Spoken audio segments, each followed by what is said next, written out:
Hey, it's your girl Amber Rose, and I am tuned into Baller Alert. I love y'all so much. Mwah.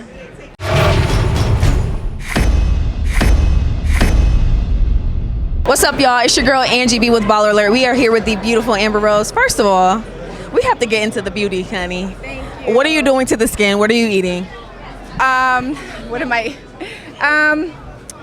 eating? I'm drinking a lot of water. I will say that, and eating. I kind of eat whatever I want, just in moderation, though. Yeah. That works fine. The water's gonna help. It's gonna balance it out every time.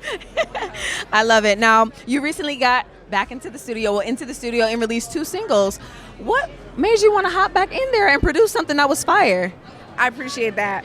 I just always loved music, and I just felt like it was my time to actually focus on my own music.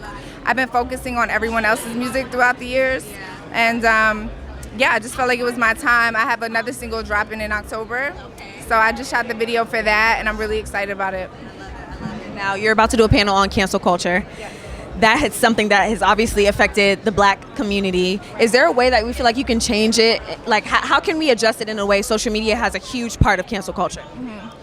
I think people will be very surprised about what I will talk about on the panel. I guess just a little sneak peek, I really don't believe in cancel culture at all. I think it's complete bullshit. Obviously, unless, somebody is a murderer or a rapist, then for me, I'm canceling that because, people can still redeem themselves over the years and stuff like that. But for me, it's like, that's something in your brain that makes you do that.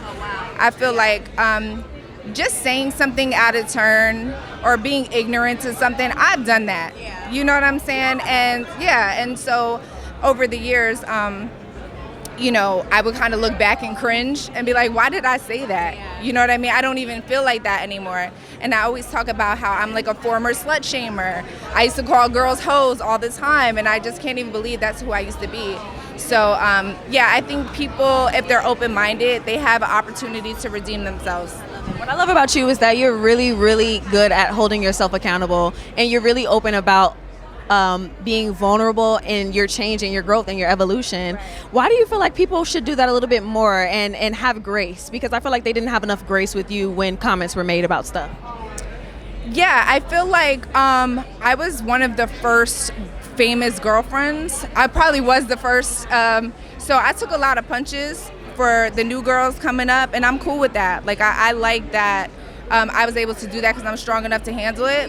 And so, and then I also grew up very poor. And then when TMZ came out, I was not famous. So I used to look at those girls and be like, she can't even dress. Like, why is she an heiress? Like, how she got all that money for no reason? I was just being a hater. And so when I get hate like that, I just be like, people are just in a fucked up place. And I was there before, and now I can kind of look back, I can look back and just say, you know what, I know they don't even mean that. Because if I hit them in a DM and I said, you know what you said wasn't nice, but I still love you and I wish you the best, they would probably be like, damn, I like you. So I just kind of put myself in their shoes and be like, you know what, I'm not even responding to that. I love that. Ladies and gentlemen, Amber Rose and her empathy. I appreciate that. We need more of that. And I really hope that that's a conversation when it comes to cancel culture, because I feel like it's a lack of empathy as well. For sure. So when it comes to your slut walk, we're excited. What do you have planned coming next? So we couldn't get it done in LA, so we moved it to Miami. So we're gonna try to do it in like March, April, in Miami this year. So I kind of did a poll on Instagram, and there was like thousands and thousands more people that wanted it in Miami. So I think it's gonna be huge. Baller Alert is in Miami, girl, so call us. Okay, we got you. I definitely will.